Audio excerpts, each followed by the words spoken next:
ರೇಣುಕಾಸ್ವಾಮಿ ಕೊಲೆ ಆರೋಪದ ಮೇಲೆ ದರ್ಶನ್ ಮಧ್ಯಂತರ ಜಾಮೀನು ಪಡೆದು ಕಳೆದ ಡಿಸೆಂಬರ್ನಲ್ಲಿ ಹೊರಗಡೆ ಬಂದಿದ್ದರು. ಆದರೆ ಸುಪ್ರೀಂ ಕೋರ್ಟ್ ದರ್ಶನ್ಗೆ ಬೇಲ್ ಕೊಟ್ಟಿರೋದು ತಪ್ಪು ಅಂತ ಹೇಳಿ ಮತ್ತೆ ಅವ್ರನ್ನ ಜೈಲುವಾಸಕ್ಕೆ ಕಳಿಸಿರುವಂಥದ್ದು. ಈ ಬಗ್ಗೆ ಮಾತಾಡೋದಕ್ಕೆ ನಮ್ಮ ಜೊತೆಗೆ ನಟಿಯಾದಂತಹ ಪ್ರಿಯಾ ಹಾಸನ್ ಇದ್ದಾರೆ. ಅವ್ರೇನು ಹೇಳ್ತಾರೆ ಕೇಳೋಣ. ಮೇಡಮ್, ದರ್ಶನ್ ಅವ್ರ ಜೊತೆಗೆ ಒಡನಾಟ ಹೊಂದಿದ್ದರು, ನಿಮಗೆ ಪರಿಚಯ ಇದ್ದಂಥವ್ರು ದರ್ಶನ್ ಅವರು. ಈಗ ಮತ್ತೆ ಎರಡನೇ ಬಾರಿಗೆ ಪರಪ್ಪನ ಅಗ್ರಹಾರ ಜೈಲಿಗೆ ಹೋಗಬೇಕಾಗಿ ಬಂದಿದೆ. ಸುಪ್ರೀಂ ಕೋರ್ಟ್ ಆದೇಶ ಮಾಡಿದೆ, ಬೇಲ್ ಕೊಟ್ಟಿದ್ದು ತಪ್ಪು ಅಂತ ಹೇಳಿದೆ. ಏನು ಹೇಳ್ತೀರಿ ನೀವು? ಎಲ್ರಿಗೂ ನಮಸ್ಕಾರ. ಮೊದಲನೇದಾಗಿ ಎಲ್ರಿಗೂ ಇವತ್ತು ಸ್ವಾತಂತ್ರ್ಯ ದಿನಾಚರಣೆಯ ಶುಭಾಶಯಗಳು.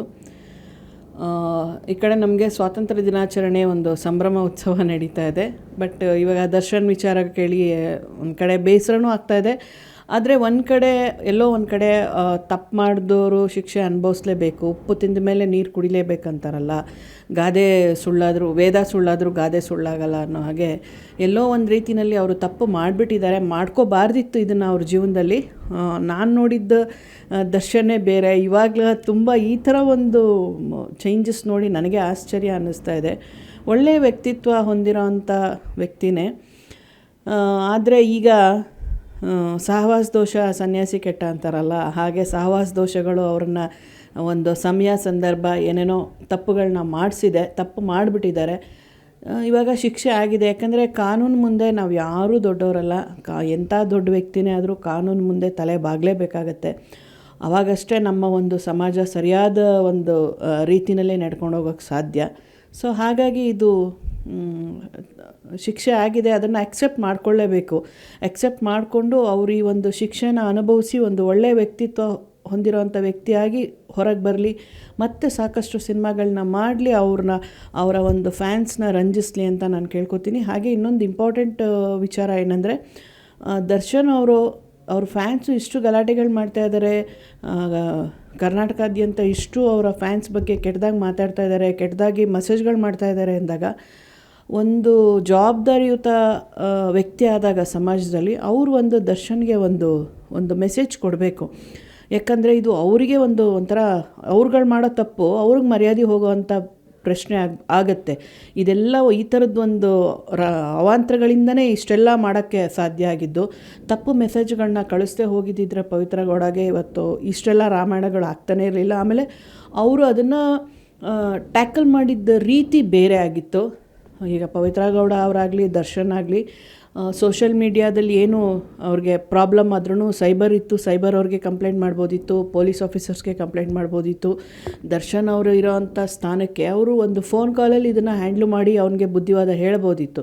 ಅದೆಲ್ಲ ಮುಗ್ದೋಗಿದ್ದ ಕತೆ. ಇವಾಗ ಇದನ್ನು ಮಾಡ್ದಿರ ಇವರೇ ಕಾನೂನನ್ನು ಕೈಗೆ ತೊಗೊಂಡು, ಯಾಕೆಂದರೆ ಅವ್ರಿಗೆ ಬುದ್ಧಿ ಇದ್ದು ಈ ರೀತಿಯಾದಂಥ ಒಂದು ಸ್ಟೆಪ್ ತೊಗೊಂಡಿದ್ದು ತಪ್ಪಲ್ವಾ? ಅವ್ರ ಫ್ಯಾನ್ಸ್ಗೂ ಸಹ ಇದು ಅರ್ಥ ಆಗಬೇಕು.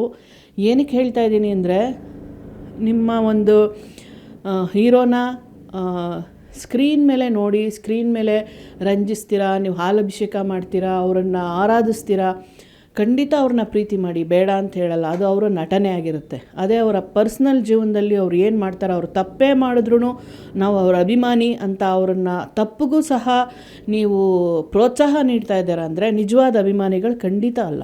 ನೀವು ನಿಜವಾದ ಅಭಿಮಾನಿಗಳಾದರೆ, ಅವರ ಒಳ್ಳೆಯದನ್ನು ಬಯಸೋದಾದರೆ ಅವ್ರಿಗೆ ಒಳ್ಳೆ ರೀತಿಯಲ್ಲಿ ನೀವು ಮೆಸೇಜ್ಗಳನ್ನ ಮಾಡಬೇಕು. ಅವ್ರ ಫ್ಯಾನ್ಸಾಗಿ ನೀವು ಅವ್ರ ಮರ್ಯಾದೆ ಹೋಗೋ ಥರದಲ್ಲಿ ಹೆಣ್ಮಕ್ಳಿಗೆ ಬೇರೆ ಕೆಟ್ಟದಾಗಿ ಮೆಸೇಜ್ ಮಾಡೋದು, ಇದನ್ನೆಲ್ಲ ದಯವಿಟ್ಟು ಮಾಡಬೇಡಿ ಅಂತ ನಾನು ಹೇಳೋಕ್ಕೆ ಇಷ್ಟಪಡ್ತೀನಿ.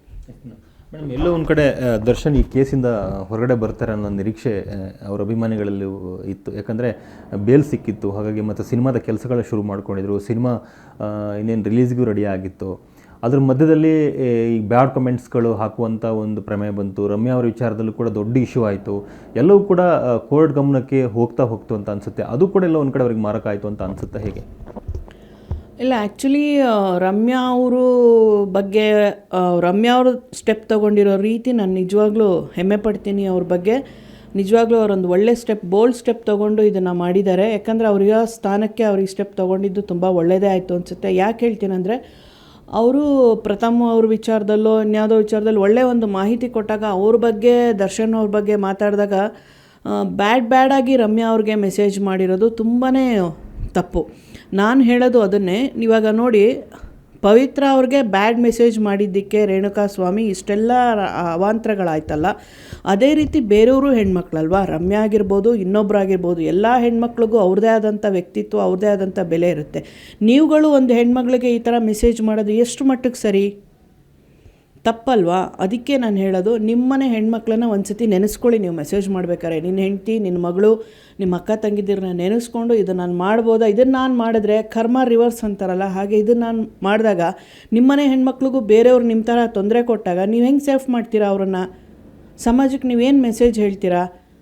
ದಯವಿಟ್ಟು ಆ ಕೆಲಸ ಮಾಡಬೇಡಿ. ಅದಕ್ಕೆ ಮುಂಚೆ ಒಂದು ಸತಿ ಯೋಚನೆ ಮಾಡಿ. ಎಂಥ ದೊಡ್ಡ, ಇವಾಗ ನೀವು ನೋಡ್ತಾ ಇದ್ದೀರಾ ದರ್ಶನ್ ಅವರ ವಿಚಾರನ, ಎಂಥ ದೊಡ್ಡ ವ್ಯಕ್ತಿಗಳೇ ಆದರೂ ಸಹ ಕಾನೂನು ಮುಂದೆ ಇವತ್ತು ದರ್ಶನ್ ಆಗಲಿ, ನಮ್ಮ ಇವರು ಬೇರೆ ಯಾರೇ ರಾಜಕೀಯ ವ್ಯಕ್ತಿಗಳಾಗಿರ್ಬೋದು, ತಲೆ ಬಾಗಿಸ್ಲೇಬೇಕಾಗತ್ತೆ. ನೀವು ಆ ರೀತಿಯಾದಂಥ ಒಂದು ಕೆಲಸನ ಮಾಡ್ಕೋಬೇಡಿ. ಬ್ಯಾಡ್ ಮೆಸೇಜ್ ಮಾಡೋದ್ರಿಂದನೇ ಇವೆಲ್ಲ ಆಗ್ತಾಯಿರೋದು. ದಯವಿಟ್ಟು ಬ್ಯಾಡ್ ಮೆಸೇಜ್ಗಳನ್ನ ಮಾಡಬೇಡಿ ಅಂತ ಹೇಳೋಕ್ಕೆ ಇಷ್ಟಪಡ್ತೀನಿ. ಹೀರೋ ಆಗಿ ನೋಡಿ. ನೀವು ನಿಮ್ಮ ಮನೆಯಲ್ಲಿ ಹೀರೋ ಆಗಿ, ನಿಮ್ಮ ಮನೆಯಲ್ಲಿ ನಿಮ್ಮ ಹೆಂಡ್ತಿಗೆ, ನಿಮ್ಮ ಅಪ್ಪ ಅಮ್ಮಂಗೆ, ನಿಮಗೆ ಜೀವ ಕೊಟ್ಟಿರೋ ಅಂಥ ತಾಯಿ ತಂದೆಗಳಿಗೆ, ನೀವು ಜೀವ ಕೊಟ್ಟಿರೋ ಅಂಥ ಮಕ್ಕಳಿಗೆ ನೀವು ಹೀರೋ ಆಗಿ. ಆವಾಗ ನಿಮ್ಮ ಜೀವನ ಸಾರ್ಥಕ ಅನಿಸುತ್ತೆ. ಜೀವನ ತುಂಬ ಅಮೂಲ್ಯವಾದಂಥ ಒಂದು ಜೀವನ ಕೊಟ್ಟಿರೋದು ನಮ್ಗೆ. ಆ ಜೀವನನ ಸಂತೋಷವಾಗಿ ಪ್ರತಿದಿನ ಸೆಲೆಬ್ರೇಟ್ ಮಾಡಿಕೊಂಡು ಖುಷಿಯಾಗಿ ಇನ್ನೊಬ್ರಿಗೆ ನಾವು ತೊಂದರೆ ಕೊಡ್ದಂಗೆ ಬದುಕಬೇಕು. ಇಲ್ಲ ಅಂದರೆ ಈ ರೀತಿಯಾದಂಥ ಕೆಲಸಗಳು, ತಪ್ಪುಗಳು ಆಗೇ ಆಗುತ್ತೆ. ಆದರೆ ಎಲ್ಲೂ ತಪ್ಪಿಸ್ಕೊಳ್ಳೋಕೆ ಸಾಧ್ಯ ಇಲ್ಲ. ತಪ್ಪಾದಮೇಲೆ ಶಿಕ್ಷೆ ಅನುಭವಿಸ್ಲೇಬೇಕಾಗತ್ತೆ. ಅದಕ್ಕೆ ನೀವೇ ದಾರಿ ಮಾಡಿಕೊಡ್ಬೇಡಿ. ಇದು ಏನಂದರೆ ಇವಾಗ ಮಾಡ್ಕೊಂಡಿರೋದು ಸ್ವಯಂಕೃತ ಅಪರಾಧ. ಅವರು ಸಹ ಸ್ವಯಂಕೃತ ಅಪರಾಧ. ಒಳ್ಳೆ ವ್ಯಕ್ತಿತ್ವ ಹೊಂದಿರೋ ವ್ಯಕ್ತಿ, ಇಷ್ಟೆಲ್ಲ ಅಭಿಮಾನಿಗಳನ್ನ ಹೊಂದಿದ್ದು, ಇಂಥ ಮಟ್ಟಕ್ಕೆ ಬೆಳೆದು ಈ ಥರ ಒಂದು ಸಿಲ್ಲಿಯಾದೊಂದು ತಪ್ಪನ್ನು ಮಾಡ್ಕೋಬೇಕಾಗಿತ್ತ ಅವರು ಅನಿಸುತ್ತೆ. ಈ ವಿಚಾರದಲ್ಲಿ ಅವ್ರ ಬಗ್ಗೆ ನಿಜವಾಗ್ಲೂ ಬೇಸರ ಅನಿಸುತ್ತೆ. ಮೇಡಮ್, ಇನ್ನೊಂದು ಕ್ವಶನ್ ಕೇಳೋದಾದರೆ, ದರ್ಶನ್ಗೆ ಈ ಥರ ಆಗಿರೋದ್ರಿಂದ ಇದೊಂದು ಇಂಡಸ್ಟ್ರಿಗೆ ಒಂದು ಕಪ್ಪು ಚುಕ್ಕೆ ಅಂತ ಹೇಳ್ಬೋದು ಅಂತ ಅನಿಸುತ್ತೆ. ಹಾಗಾಗಿ ಇಂಥ ಕಲಾವಿದರನ್ನ ಚಿತ್ರರಂಗದಿಂದ ಸ್ವಲ್ಪ ದೂರ ಇಡೋದು ಒಳ್ಳೆಯದು ಅಂತ ಅನಿಸುತ್ತಾ, ಅಥವಾ ಹೇಗೆ ಅಂತ ಹೇಳ್ತಾರೆ ನೀವು? ಇಲ್ಲ, ಇದು ಏನಾಗುತ್ತಂದರೆ ನಮ್ಮ ಒಂದು ಚಿತ್ರರಂಗನೇ ಬೇರೆ, ಪರ್ಸ್ನಲ್ ಲೈಫೇ ಬೇರೆ. ಇದು ಅವರು ಚಿತ್ರರಂಗದಲ್ಲಿ ಒಳ್ಳೆ ಹೆಸರು ಮಾಡಿದ್ದಾರೆ, ಒಳ್ಳೆ ಸಿನಿಮಾಗಳನ್ನ ಮಾಡಿದ್ದಾರೆ, ಅವ್ರಿಗೆ ಆದಂಥ ಎಂಥ ಒಂದು ಫ್ಯಾನ್ ಕ್ಲಬ್ ಇದೆ. ಇದಕ್ಕೂ ಪರ್ಸ್ನಲ್ಗೂ ನಾವು ಕಂಬೈನ್ ಮಾಡೋದೇ ಬೇಡ. ಅವ್ರ ಪರ್ಸ್ನಲ್ ಲೈಫಲ್ಲಿ ಎಲ್ಲರ ಜೀವನದಲ್ಲೂ ಮನುಷ್ಯ ಅಂದಮೇಲೆ ಎಡವುತ್ತಾನೆ, ಮನುಷ್ಯ ಅಂದಮೇಲೆ ತಪ್ಪು ಮಾಡೇ ಮಾಡ್ತಾನೆ. ಯಾರೂ ಪರ್ಫೆಕ್ಟ್ ಅಲ್ಲ. ನಾವಾಗಲಿ ಯಾರೇ ಆಗಲಿ ಎಲ್ಲರ ಜೀವನದಲ್ಲೂ ತಪ್ಪು ನಡೆಯುತ್ತೆ. ಅದನ್ನು ಅವರ ಪರ್ಸ್ನಲಿಗೆ ಬಿಟ್ಬಿಡ್ಬೇಕು. ಇವಾಗ ಅವ್ರ ಪರ್ಸ್ನಲ್ ಲೈಫಲ್ಲಿ ತಪ್ಪು ಮಾಡಿದ್ರೆ ಇವಾಗ ಶಿಕ್ಷೆ ಅನುಭವಿಸ್ತಾ ಇದ್ದಾರೆ.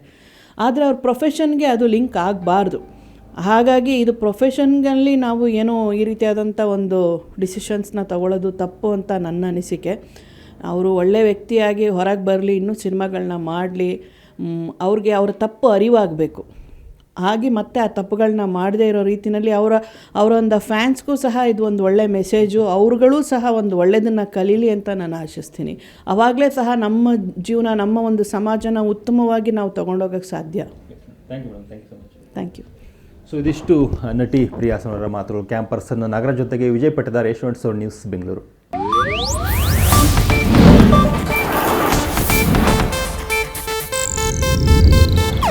ಇದು ಏಷ್ಯಾನೆಟ್ ನ್ಯೂಸ್ ನೆಟ್ವರ್ಕ್ ಪ್ರಸ್ತುತಿ.